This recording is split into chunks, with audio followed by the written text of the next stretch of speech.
another episode of the Mindful Moneymakers. Today, we're bringing someone special to you, man. It's been a long time coming, bro, since we last spoke. I think that this guy's mission is super important and it's so under spoke about. Like, we are not talking about the underlying issues to what we're going to talk about today. Today, I'm excited to introduce you to our guest, Rahkim Sabree, and he's a financial therapist, accredited financial counselor, and Forbes contributor who works and lives the intersection of money and mental health and culture. Rakim specializes in helping people recognize and heal from financial trauma, the often hidden wounds that shape how we think, feel, and behave with money. Through his speaking, writing, and consulting, we're live, baby. We're live. I'm breathing and swallowing at the same time. It is all good. Um, Through his speaking, writing, and consulting, he empowers individuals and organizations to build healthier financial relationships. And his forthcoming book, Overcoming Financial Trauma, takes a powerful look at how we can shift from a survival to stability mindset, and also stability to true financial well-being. Rakim, how are you doing? So good to Doing have good. you. Yes, sir. Yes, sir. Happy to be here.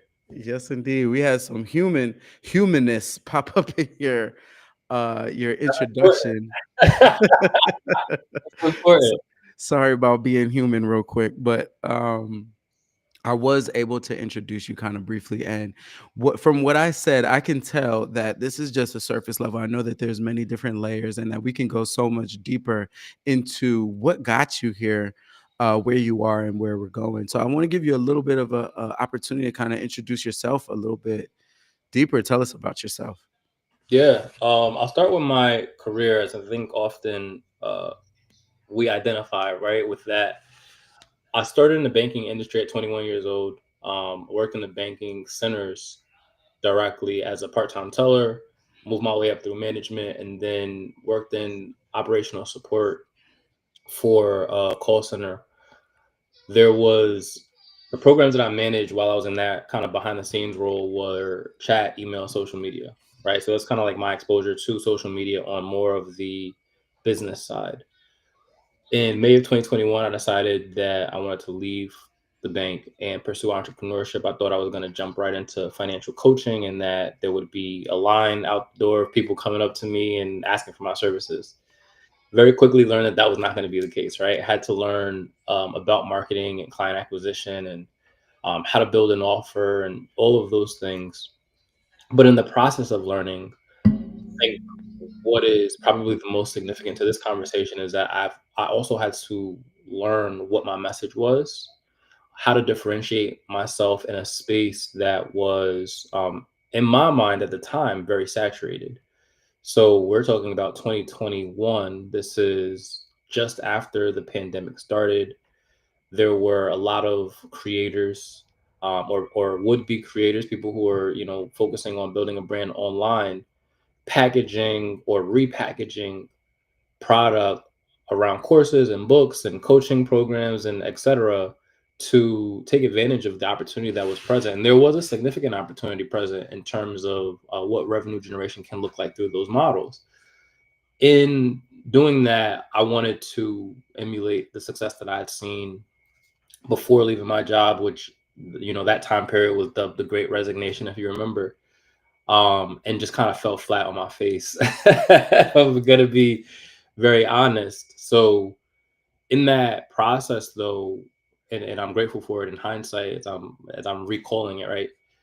In that process, I became aware of what factors or variables have shaped the way that I discuss financial trauma now through six lenses, but in particular, this lens of workplace and employment financial trauma that ultimately I found myself and others like me running away from when leaving their jobs because of the environment in that space.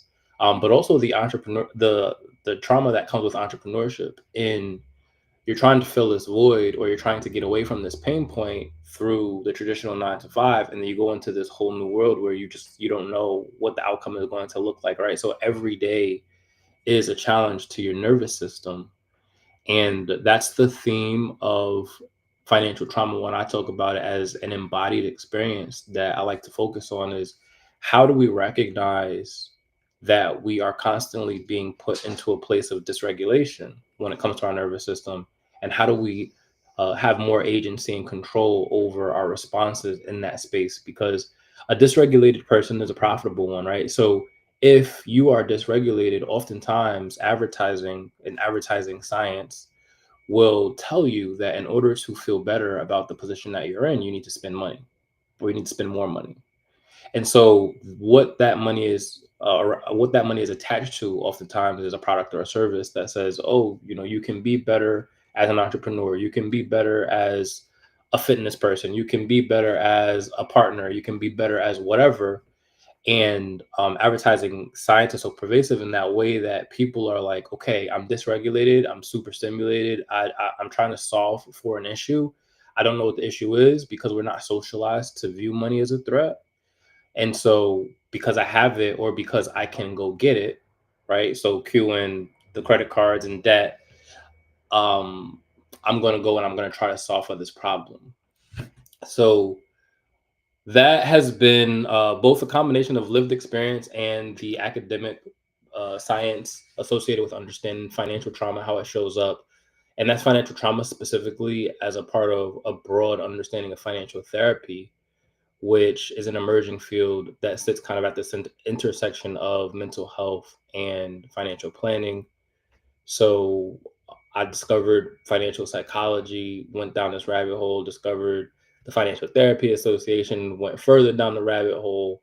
And because I was talking about money mindset at the time, and specifically financial empowerment, and how do I differentiate my messaging around financial empowerment from this very out of the box messaging that you see around financial literacy, financial trauma was just a natural progression in the process. And I've been talking about this theme of financial trauma for almost 5 years now.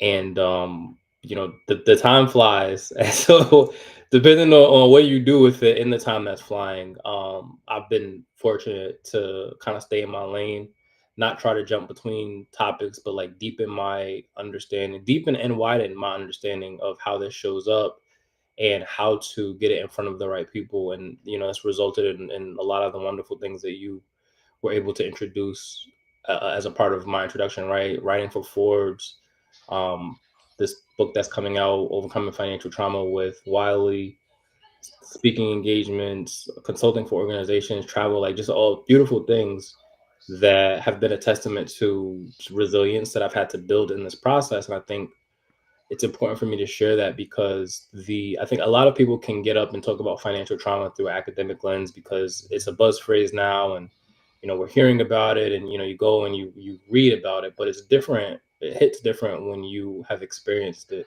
And so you're speaking from a place of like, I've been there, I understand, and also here's the science to explain what it is that you're going through. Right. And I love it. I think that if there was a Venn diagram, right, between what you do and what we do here on the podcast, the Mindful Money Makers, it'd be a perfect circle because I know that you're in the space, so you probably experience it a lot more often. Other coaches, kind of talking about the same thing, but I never hear anybody talk about the psychological aspects of financial planning and management, right? And all I have to go off of, and this is kind of where I want to kind of drive the conversation, is the emotions that come up around finances when it's time to get ahead, because there is, and correct me if I'm wrong, but there is no way to get ahead without saving and investing, without managing, without being intentional about what happens with your money. A lot of people, I think, believe in just make it, pay the bills, and that's it. That's the end of the story. But there's so much more to it that I think is more of a necessity than what has been kind of traditionally looked at as a luxury: stocks, bonds, ROIs, Roth IRAs, all of these things. And we'll jump into it. But I kind of want to I want to talk through, uh, my personal experience with what we call a scarcity mindset, where we're literally afraid to the point of freezing still and never doing anything about it. Um, looking at our finances, all of this stuff. I remember when I was going through it, I had an opportunity to hire a coach, right, to better my life and start my career in this whole thing. And he charged me, it was $10,000. And if anybody's listening right now and they're dealing with that scarcity mindset, they probably said, "Whoa, that's crazy." And that's exactly what my reaction was. I didn't understand how I would get access to this. I immediately was just, okay, that's not an option. That's not an access for me. But he worked with me and we ended up finding a middle ground to where I could get his services. And that's when I realized that we're not asking enough questions, that everything is negotiable, right? But if we need to have the confidence to do it. So as I was working through it, and I don't want to take up all the time, I definitely want to hear from you. But as I was working through it, I I remember hearing my father's voice. I remember the talk, right? Before we go into any supermarket, don't look at anything, don't touch nothing, don't ask for nothing because you ain't getting nothing. And I remember wanting things, and before I can even ask, I know what the answer was, right? I ain't got it. I ain't got it. I ain't got it. I ain't got it. And it created this mindset that I didn't deserve or just couldn't access the things that I wanted and desired. And I was forced to settle for whatever I could get and be innovative and be, and persevere and all of these different things. And I see so many of the Black community, members of the Black community, uh, take on that mindset, which is why I think that it's super important to interview you about what it actually takes to make shifts in these areas so that we can bet on ourselves, take risks on ourselves, invest in ourselves, save for a rainy day, all of the things. What comes up for you with some of the things that I kind of just said? Many thoughts. Yeah. I have many thoughts. Let's start with scarcity. I think that that's important. That's an important foundational frame for us to talk about. So scarcity is manufactured, and in this idea of scarcity, we have to look at the economic system that we participate or opt into, willingly or unwillingly. That is capitalism. And so part of what drives capitalism, or what drives capitalism's success, is the um manufacturing of scarcity that results in consumerism. So we're constantly being told, like, here is the offer, this is the cost, what is the resources that you have access to in order to acquire this. And many times the resources that we have access to in order to acquire this is our money that we have used our time to acquire, right? So most people are socialized to trade time for money. When you talk about, like, the importance of using investment products or saving and investing in yourself. And it's funny because just earlier today I was on Alex Hormozzi's. He had a live. I was on there too, bro. I was gonna bring it up. I'm watching him, and he's a master salesman, a master marketer, and he employs some of these strategies of scarcity. And I can't be mad at him; like, he's a capitalist as well. But also understanding the nervous system reactions that these strategies bring forth. And so you talk about people in the free state, or people in the state of flight, and those evolutionary responses are natural responses, right? Fight, flight, freeze, fawn. When I talk about through the lens of financial trauma, and those behaviors show up in the way that we engage with money and the way that we engage with anything that's a threat. The issue is that we're not taught about money through a lens of how it may show up as a threat in our bodies and in our mind, right? So when using the example that you gave, when being faced with an opportunity that looks like it can be beneficial, that it looks like it can take you out of the position that you're in and bring you into a new space that is, dressed up or painted as a space of abundance, then there is a sense of, like, desperation. I want to leave this place that I'm in, and I want to go to that new place, but I don't have the resources in front of me. Threat, right? Like, your brain is saying there's safety, this is harm. I want to get to safety, and our brain's primary function is to find safety for us, right? To keep us safe. So people will engage in that fight, flight, freeze, or fawn response. Fight may look like, how can I find ways to make this happen? Flight may look like, I can't do it, so I'm gonna run away. Freeze may look like exactly what it says, right? I'm Right. not gonna do anything. I'm not gonna make a decision. I'm not gonna not make a decision. I'm just gonna stay right here. And then fawn is something that we don't talk about often enough, but through a money lens, a fawning behavior is often what we employ when we go into the workplace, right? We have to fit into the mold of what that workplace defines as professional, as being a team player, as deserving of your pay increases, bonuses, etc. Right? We're engaging in a fawning behavior because we need money in order to survive. Mm-hmm.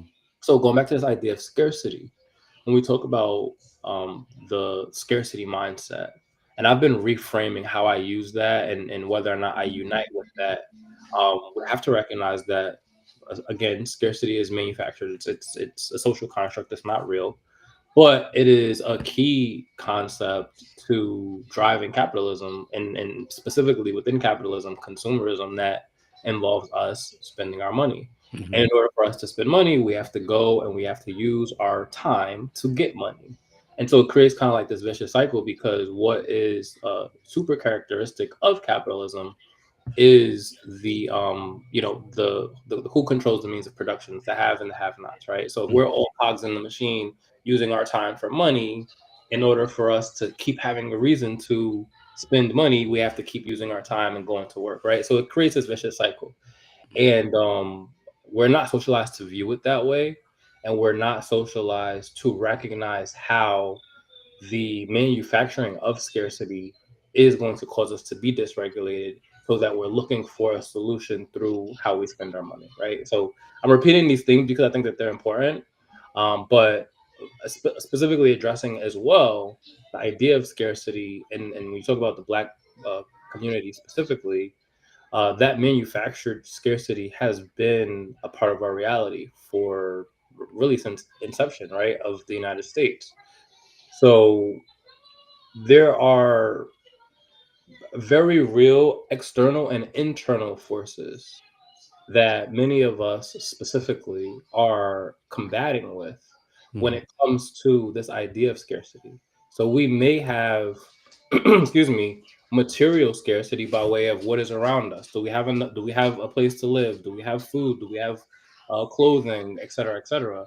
And then internal scarcity that is driven by some of these sales practices that says, hey, in order for you to establish safety psychologically or embodied safety, you need to spend money in order to have this thing, or this is the solution to the problem, Mm-hmm. or the solution to the symptom of the problem, rather than giving you the actual solution, which is I need to regulate my nervous system and recognize my safety in my body and in this moment. Mm-hmm. Second thing that I thought of as we were talking was and I completely blanked, completely lost the thought. That's so good. It happens. I may have touched on it when I was going through my thing around the scarcity and we're talking about the financial products and services. Also a function of capitalism, right? So you asked me to correct you if you're wrong. I don't think that you're wrong. I think that people need to understand how to navigate the financial systems that are dominant.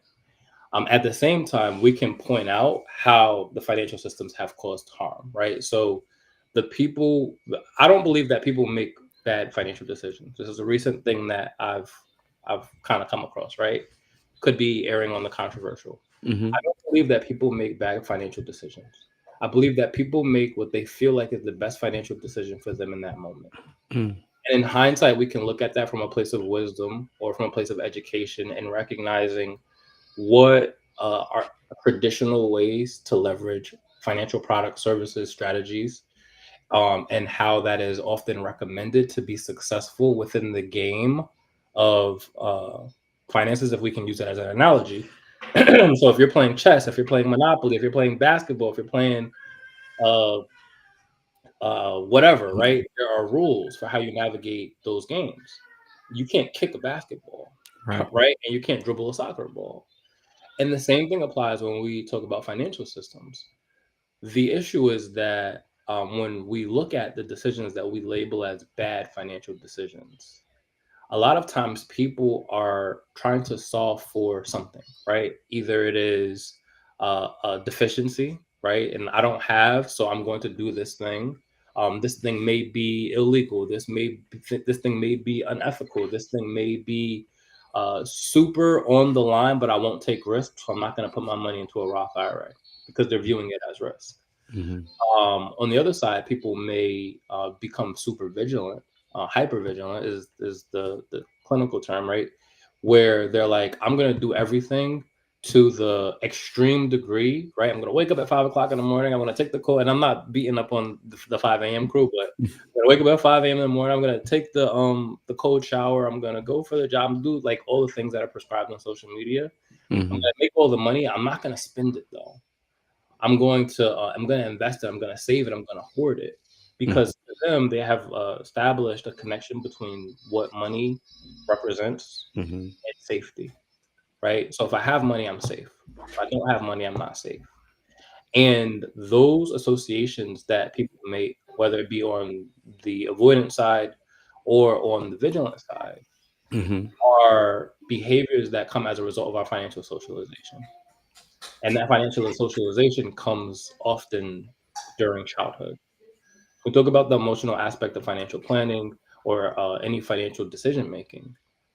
There is quotes that go around, and I don't know how accurate the statistic is, but the thought is that 80%, at least 80% of our decisions when it comes to money are based off of our emotions. Mm. So when we leave the emotional aspect out of the conversation around money and we look at financial planning through a purely numbers lens, 1 + 1 = 2, Mhm. we are there's a huge miss for the population of people, for most people, right? Like 99% of people who are navigating this financial system through a lens of their emotions, not because they necessarily want to, but because this is just how we engage. Mhm. And because advertising science leverages our emotional responses in order to get us to make decisions, you have to ask yourself the question, how much or how many of the decisions that we make when it comes to money are decisions that we are actually making in comparison to decisions that we're being nudged toward making? Mhm. And if it is so easy for us to be nudged toward making these decisions in a dysregulated state, how much more value is there in teaching people how to regulate themselves, their nervous system specifically, when it comes to financial matters, than teaching them how to swipe a credit card, open up a Roth IRA, et cetera, et cetera.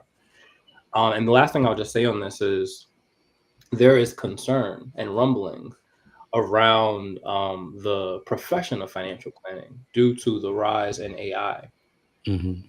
right? So if these machines are learning or being trained on the technical aspects of financial planning and being able to look at the formulas and if you do this, then that will happen, then what is the value of the financial planner in a future world, 5 years, 10 years, 15 years from now?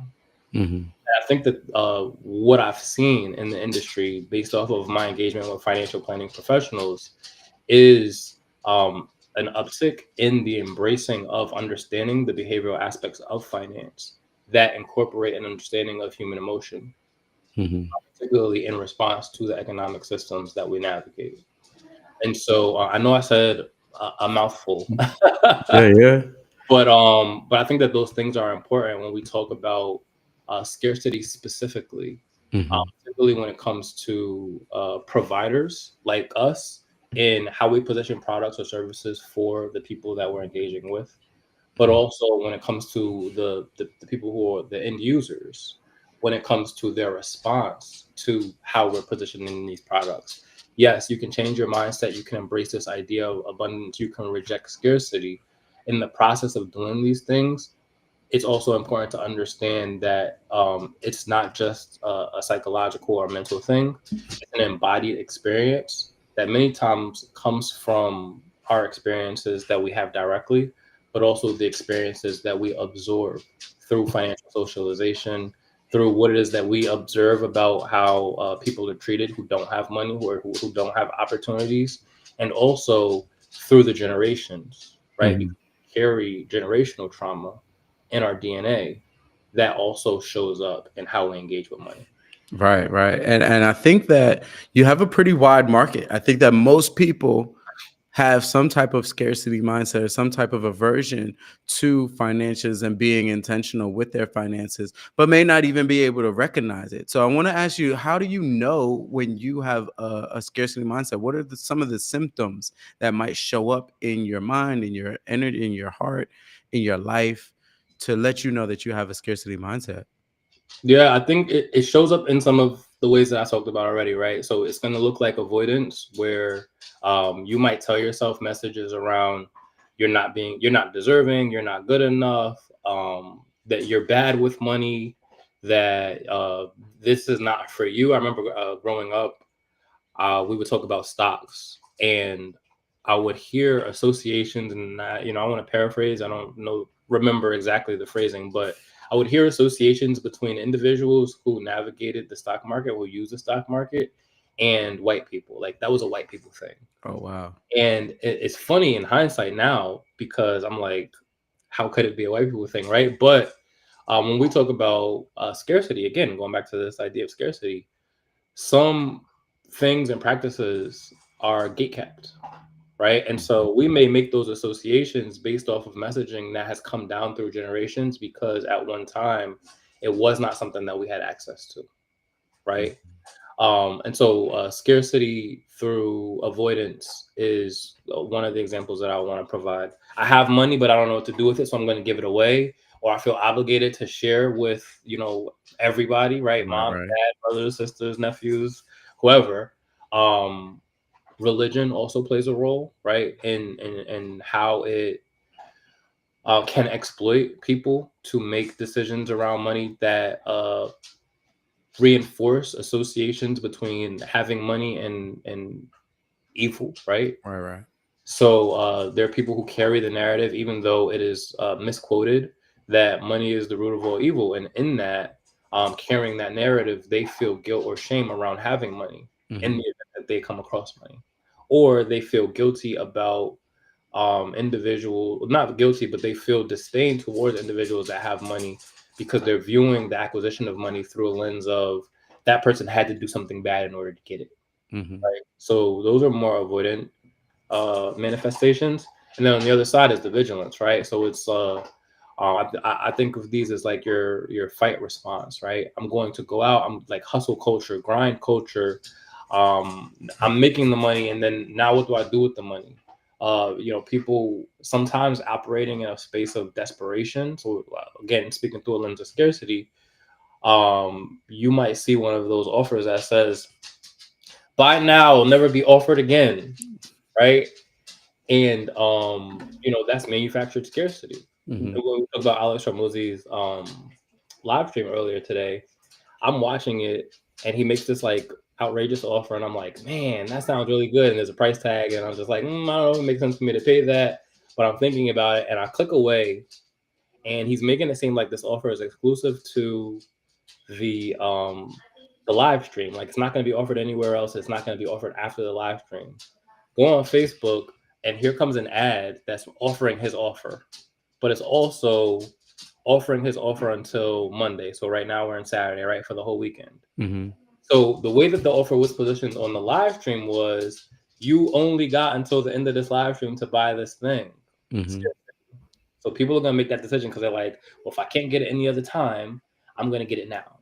Mhm. Then I go on Facebook and I see the ad coming from him. So obviously he timed this perfectly Mhm. with saying, "This is the offer that I just dropped. It's only available until Monday." Mm. There's a discrepancy there, but for the people who did not watch the live stream, they don't know the difference. Right. For the people who did watch the live stream, they're like, "Oh, I'm lucky. I get a little bit of extra time, right?" But the introduction of that manufactured scarcity Mhm. can trigger people to take action. He knows that, and he said that in his workshop. Um, I don't think that he has malicious intent here when it Mhm. comes to. I mean, he doesn't need to, right? He could give everything away for free if he wants to.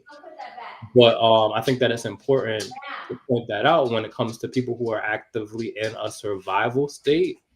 And I think that it's important to draw a distinction between a scarcity mindset and a survival state, because there are a lot of high income earning people who still have a scarcity mindset.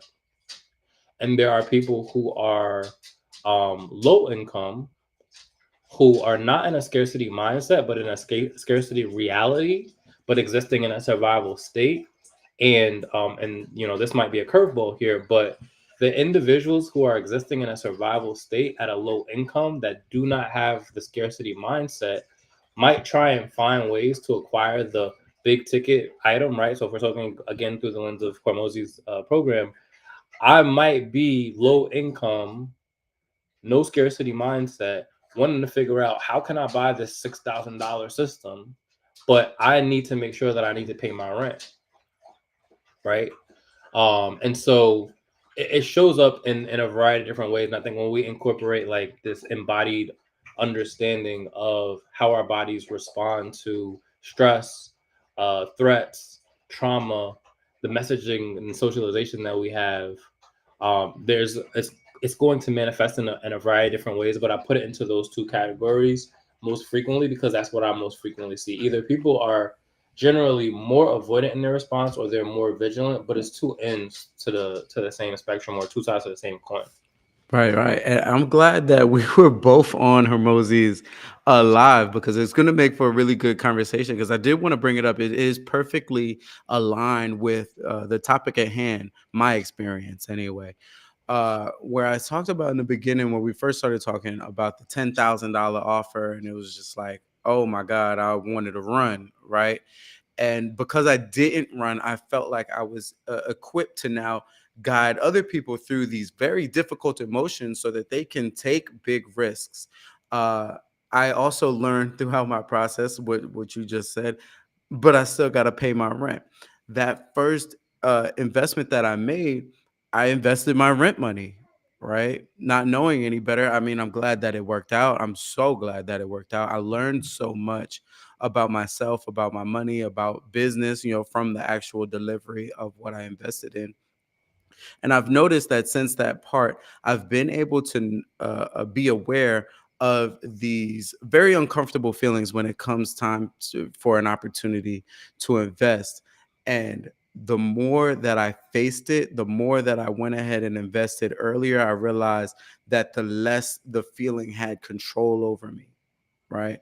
Which I think is a major benefit to me as long as I'm smart enough to know that my bills still get paid, right? So with that said, I was on the call today and I felt these feelings from Hermosi. I was like, this is crazy. He's giving away all of this stuff for free. What are you doing? You're gonna break the industry. Like, this isn't something that I've ever seen before. He made his first offer valued at $69,000, right? And then built the value for it just so he can drop the price down to $29,000. Added more value, dropped it down again to $9,000. I'm like, okay, this guy's crazy. What is? Now he's taking me for a ride at this point. Like, if you've been in the industry for a while, you know what's going on. So I'm thinking he drops the price down again to $5,000. And I'm like, okay, the language that he's using, eventually I'm like, okay, it's probably gonna be like 1,500. He drops it down to free. And I'm like literally mind blown at Mm-hmm. this point. Like, okay, boom. So I got all of that stuff already.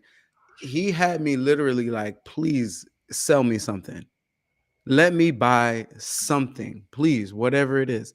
And then just the way his tonality, you already said he was like a master at it. Mm-hmm. I had never seen anything like it. So now when he gets to his actual offer, he frames it as a donation. You're just donating these books. Right. I'm like, are you kidding me? So now what? I get to feel good about myself. Now I'm helping people. Are you serious? Now I'm helping people. All right. But in addition to helping people, because this isn't buying the actual product, this is donating to other people, but you still get the product, and it's literally the most concise 4 steps to help you pretty much optimize your funnel from leads to sales to convert to not conversions, leads, sales, and retention, right? Super valuable stuff. I forget what he said it was valued at, but $6,000 had me really feeling like and thinking like, where do I have $6,000? Like, how can I make this happen? And Yep. and but not only that, not only that, but he's like, these are physical copies, right? So I'm used to, manufactured urgency around a digital product, where it's like, how is this a limited time offer when it's digital? Like, you can give this out as many times as you can. But he was thinking ahead Hmm. and was like, hey, I just didn't make enough copies. So, look at my track record. Every time I do this many people buy. So chances are it's gonna sell out right now. So, and I felt that urgency, right? And fed into it and was like, do I reassign some of my Bitcoin? And it was a hassle, bro. Like, I had to click here, click there, do this, blah, blah, transfer this over there, and it's like, oh wow, it's still going on. And he puts the counter on the screen, like, this many people have bought this, and I know the tactics. I know you know the tactics. I know the tactics.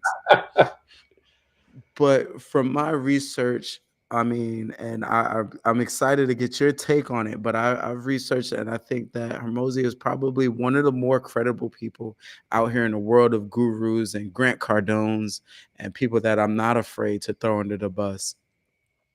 Hermosi has built a reputation of somebody that you can't work with, right? Like, you can't work with Hermosi if you don't have a couple $1 million already. Like, if you don't already have a couple $1 million, he's the type of person that's like, it's free. And I think that today's talk went perfectly into his brand of free value, free value, free value. And then, oh, by the way, if you've ever wanted to work with me, now's your chance. And a $6,000 offer on a webinar to me is bananas. But the way he did it, I don't know. We're not really talking about sales and sales expertise, but I think in order to be an expert in sales, you kind of have to understand the psychology of people's, how they deal with finances psychologically, and that is what we're talking about. What comes up for you now? Yeah, no, 100% with all of that. Um, so I did some math when I was on the call because I did his VIP ticket for the launch. So the program was free, and I think on the free end he had like 80 some odd thousand people show up. On the VIP end, he had I think it was like close to 40,000 at its peak, maybe 42,000 at its peak. And in order to get to VIP, you had to spend like $50. You had to buy his book, Mhm. but then the book plus shipping. And of course, he's not going through a publisher, so like he's doing this all by himself, so it's all in-house costs.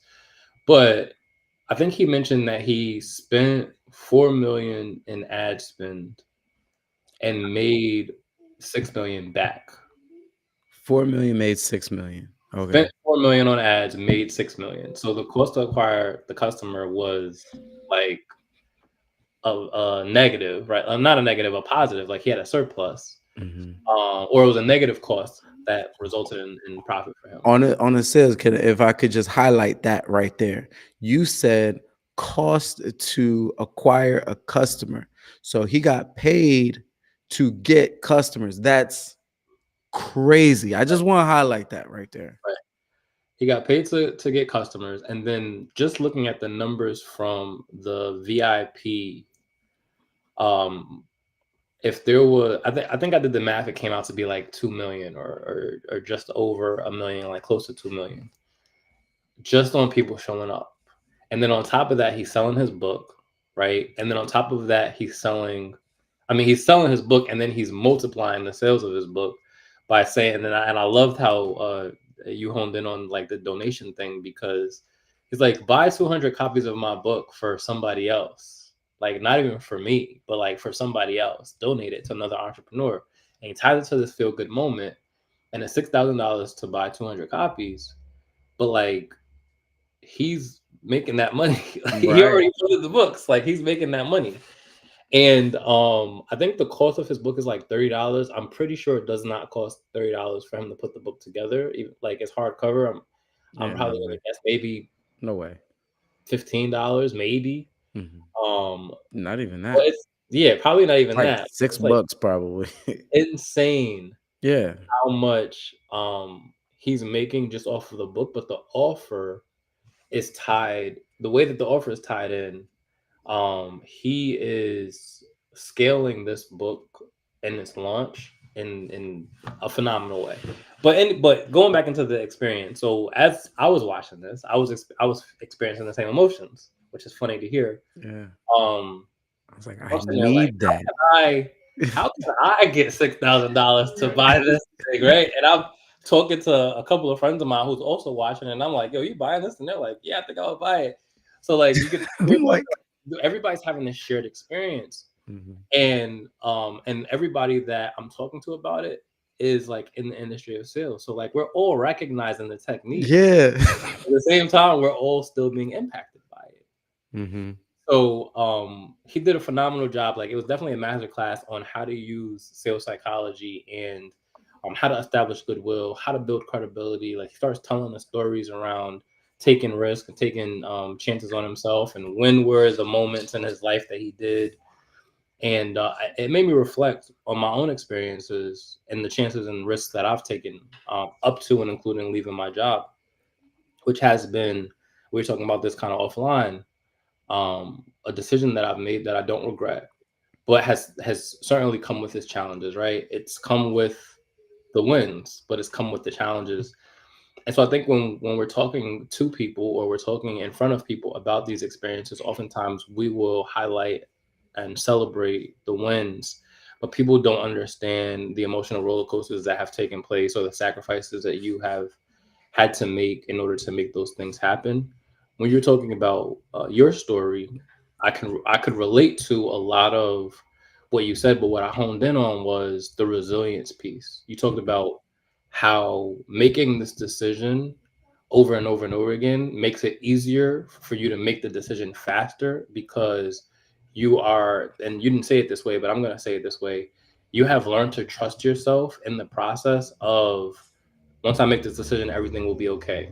Because I've been here before, I've done this before, like I know how I'm going to figure this out.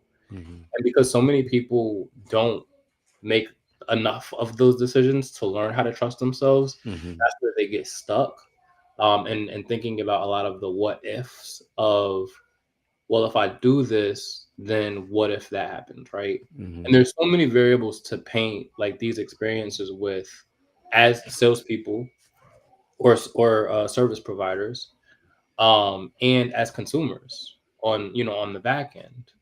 So sometimes it kind of, I don't want to oversimplify it in the way that I was about to. I was going to say sometimes it comes down to common sense. It Mhm. doesn't come down to common sense. It comes down to, what does safety look like? Mhm. You talked about how you spent your rent money in hiring this coach, or buying into this program, and that you were fortunate that it worked out. Um, but in that time period, and again, like in that moment, we could say, was that a good financial decision, or was that a bad financial decision, right? Right.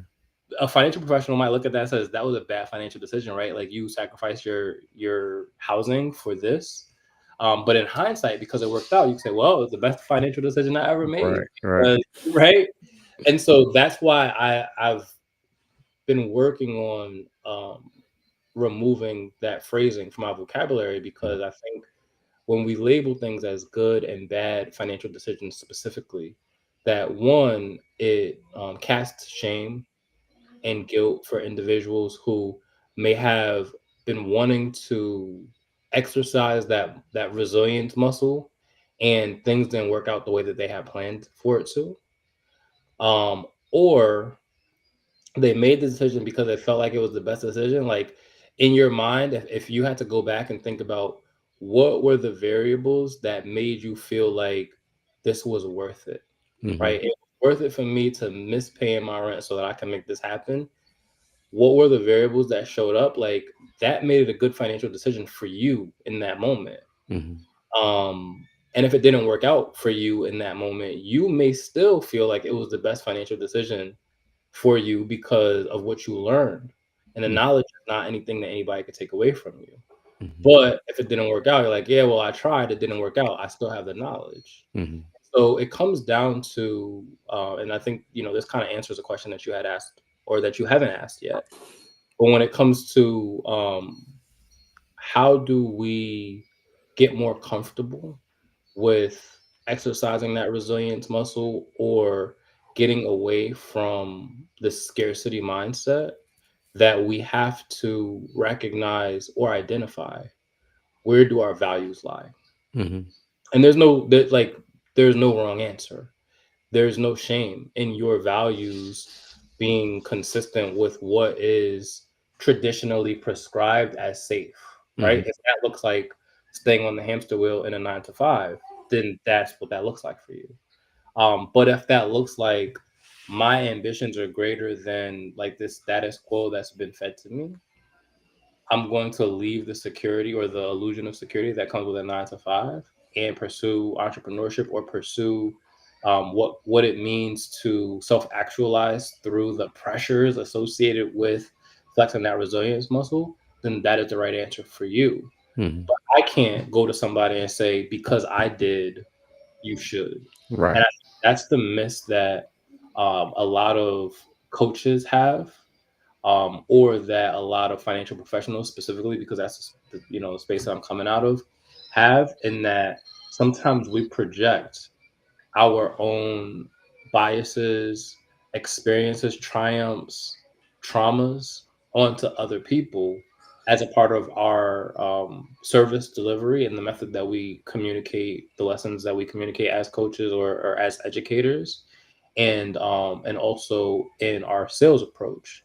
Because, and this is like the funny irony to me, we're trying to make money to survive, just like we're trying to encourage people how to do themselves, right? And so when we get clear on who we're talking to and how we qualify them to be able to afford the services that we offer, Mhm. then it takes some of the scarcity out of our marketing or sales approach, and makes us less attached to the outcomes, because we're going to find the right person for us.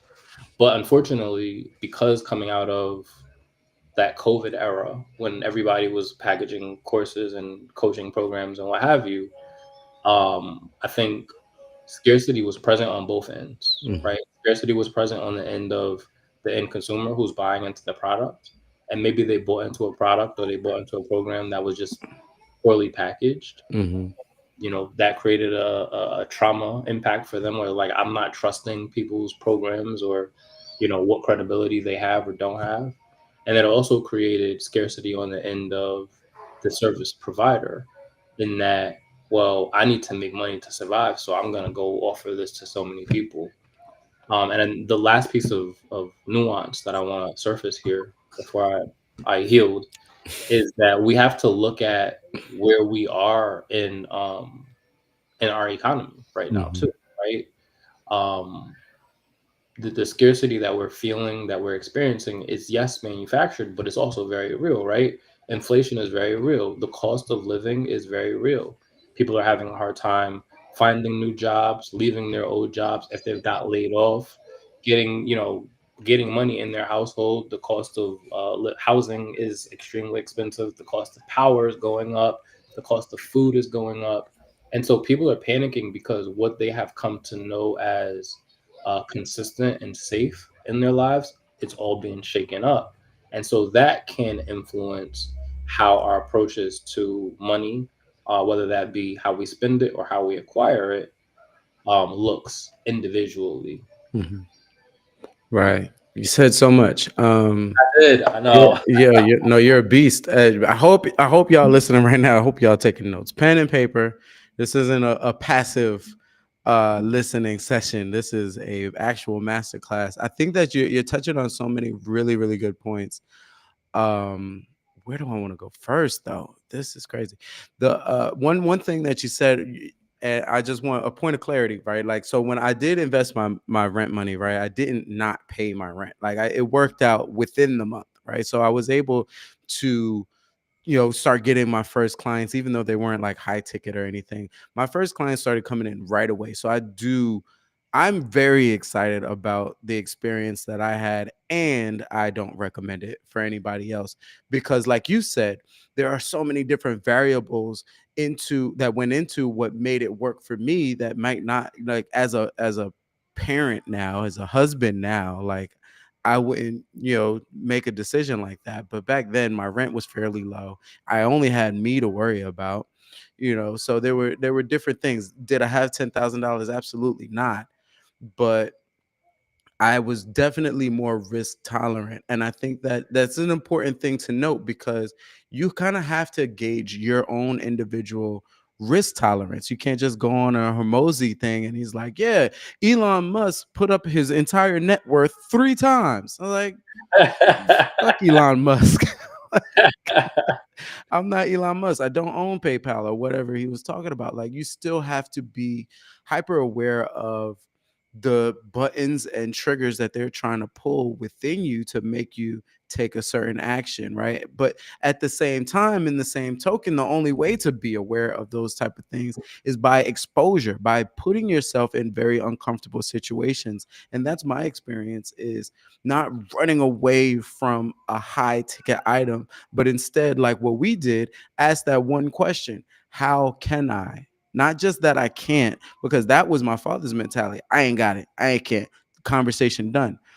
But it's very uncomfortable to start asking, what do I have to do in order to reach these milestones? And I think that that's tremendously important. I don't know if that'll be the major takeaway, but it probably should be a major takeaway, is that we can't just keep running away from our finances and expecting them to get better. There's this one thing I think is kind of funny.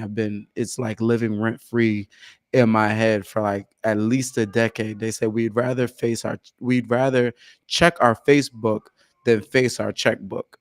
Right. Like, You feel me? And it's like the motto for everybody. It's like so old. Like, I probably heard about that when I was like 15 or whatever, but it's so true. Like, we want to distract ourselves from the uncomfortable feelings that come up around finances specifically, and other things for sure. And it's what's holding us back the most. There is something else that I wanted to touch on. Let me see if I can grab it. That was the one thing. Um, I don't think I'm gonna get it back. I don't think I'll get it back. But what you said was so jam packed with value. I'm probably gonna have to listen back to the episode again, my damn self. Let me see. Where can we go now? Anything coming up for you, or is there something I can ask you? well, yeah, I think that last point that you made is an example of what avoidance looks like, right? Particularly in that flight response. So when we break down, and I just recently did a workshop on this, so it's top of mind. Um, when I introduced the fight, flight, freeze, fawn responses to this particular audience, and the audience was a group of financial counselors. Mm-hmm. So they are people who work with clients. When I broke down the fight, flight, freeze, and fawn responses, there was some question around what is the difference between the flight response and the freeze response. Mm-hmm. And what you had just said was like literally the difference, right? In the flight response, we are looking for ways to distract ourselves from facing the money, right? Mm-hmm. So we might engage in activities that that actually result in us spending money Mm-hmm. in the process of trying to avoid it. The freeze response shows up as us just being overwhelmed and not being able to do anything. Mm-hmm.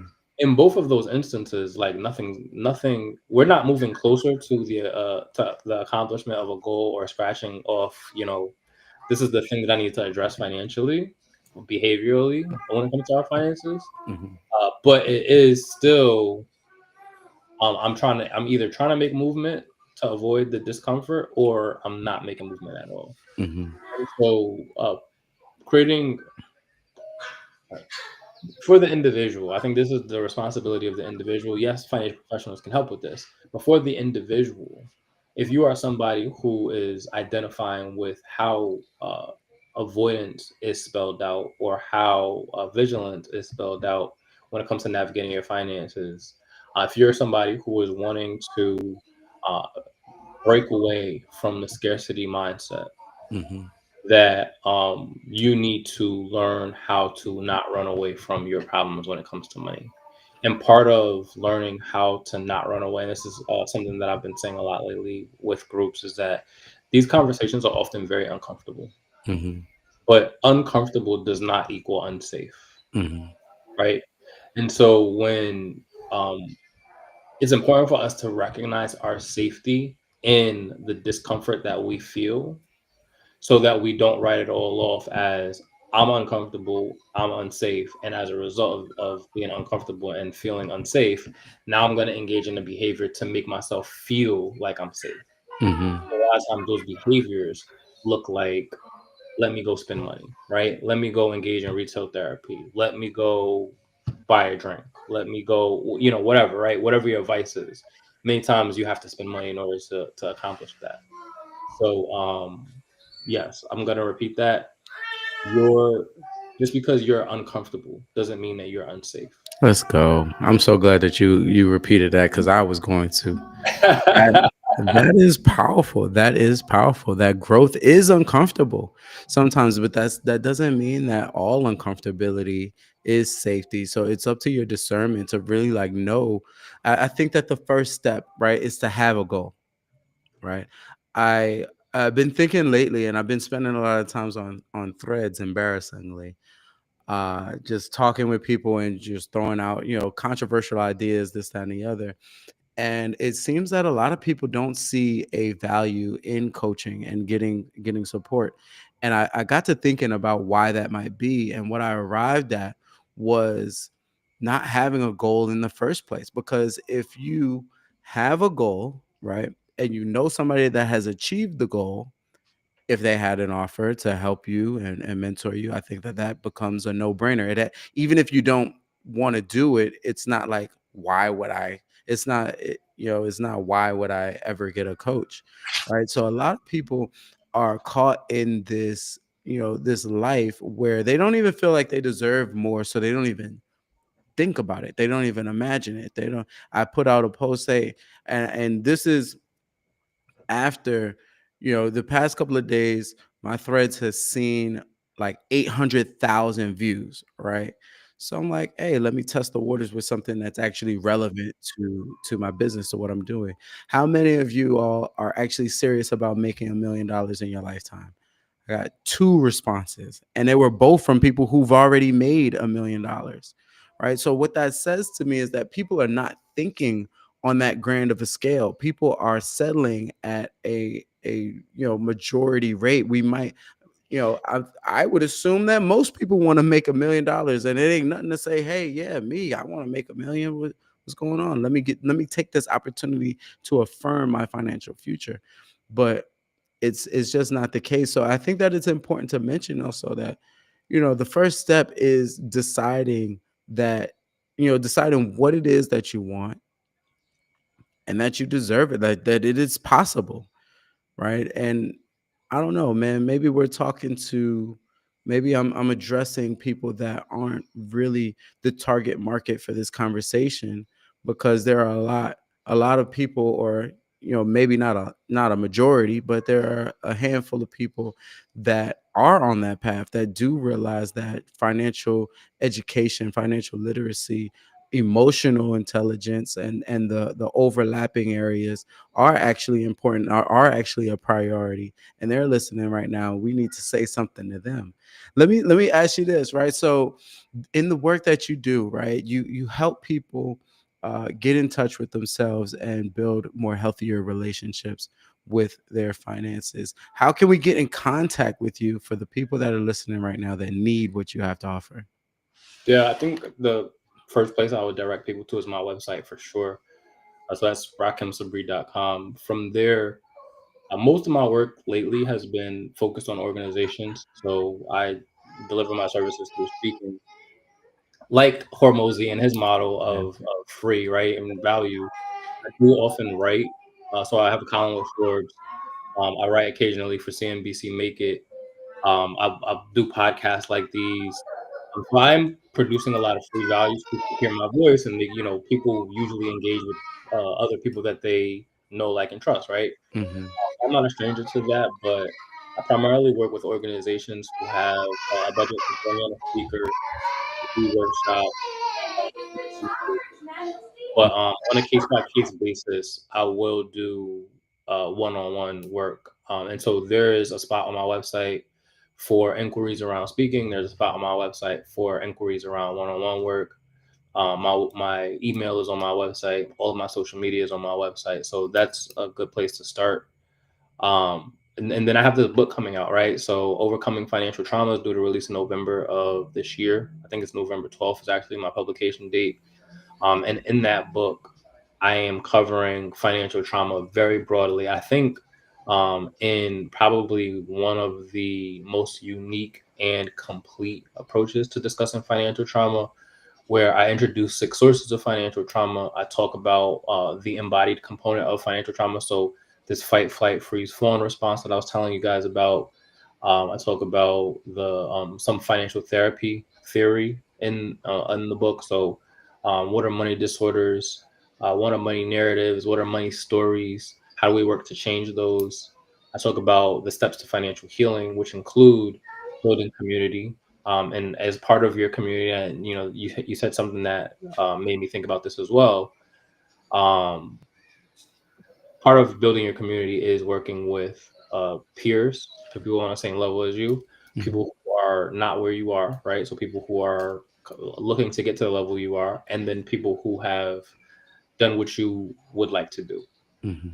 And I think coaches fall into that category, financial planners fall into that category, financial therapists fall into that category. Like, you're not going to heal from financial trauma in a vacuum, Hmm. because financial trauma is not your personal failing, and it's not an individual issue, it's a societal one. Hmm.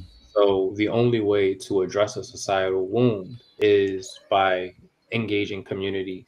And so I talk about what that looks like, and not only auditing what culture looks like and how we define culture, but how do you surface a new culture? How do you socialize that culture with the groups that you navigate? How do you build community around this idea of culture that is shared between all of you? And so much more. So I'm really excited about that coming out. I think when it does drop and people start to read it, they're gonna be like, this is very different. Like, it's not a budgeting book. But those are the primary ways to get in contact with me, and the pre-order link for the book is available on my website as well. Yes, indeed. Yes, indeed. If you're hearing the sound of my voice right now and this is resonating with you and you know this is something that you need, that this is going to move the needle in your life, please don't hesitate. Check out the description right now. The link is in the bio, in the description, in the whatever you want to call it. Look down, up, left, right, wherever it is, depending on where you're looking, depending on where you're watching this or listening to this right now, it is available to you. And don't forget to follow Rakim on all social media platforms. Man, bro, I know that we can go on for probably like three more hours, and Oh, yeah. I think that, and I will say it. I was going to say it after the podcast, but I'll say it now, that say it or reiterate it, right? That your message is perfectly aligned with what the name of this podcast is, what the podcast is all for, is the crossover between psychology and finance, right? I think that so many more people will benefit from that and from working with you. Get the book. And before I let you go, I got one more question to ask you, man. This has been a healthy conversation, bro. I really hate to land the plane, but let me ask you this question, right? So, what is one thing that anybody listening right now can do, a baby step, to live a little bit more by design instead of by default? Yeah, I think, man, there's so many directions we could go with this, but I think probably the most appropriate, based off of this conversation, is understanding their money story. So what is, and it's a question that I ask people often, what are the stories that you tell yourself about money? Um, A more specific question is, um, what does money represent to you, right? And usually when I work with people one on one, that's one of the first questions that I ask them. What does money represent to you? And that shows up most frequently in one of three ways, right? Money represents power, money represents security, or money represents freedom. And all the people that I've talked to, like they're answering that question in one of those ways, unprompted. And so, if the answer to that question for the individual is different than that, that's okay. But I think it's important to understand what money represents to you, because that is the thread that you can begin to pull in unraveling what is the story or the message that you tell yourself about money through the lens of what money represents to you, and in understanding your behavior around money. So if money represents security to you, how you move is going to be reflective of, I need to establish safety for myself by doing XYZ. If money represents power to you, same thing. If money represents freedom to you, same thing. And many times we can tie the messages that we that rather around what money represents to us, we can tie that into the messages that we communicate around money to ourselves, and as a result, the behaviors that come with that messaging. So that's the first step. Once you understand where you're at, you can work to redefine that. But I think that would be considered a second step. So Yes, indeed, man. That's what we got to do, man. We got to figure out what money means to us. What beliefs do we have around money? Some limiting, some empowering, I hope. But that has been Rahkim Sabree. Am I pronouncing it right? Rakim, Rakim, Rakim, Rakim, Rakim, like the rapper, of course. Sabree. All right, so that's been Rakim Sabree. I thank you so much, brother, for spending this time with us. This cannot be the last time, because I know in an hour's time we still haven't even scratched the surface. So we'll make sure it happens again. And to everybody that's listening, as always, love, be well, and don't forget to have the guts to follow your guts.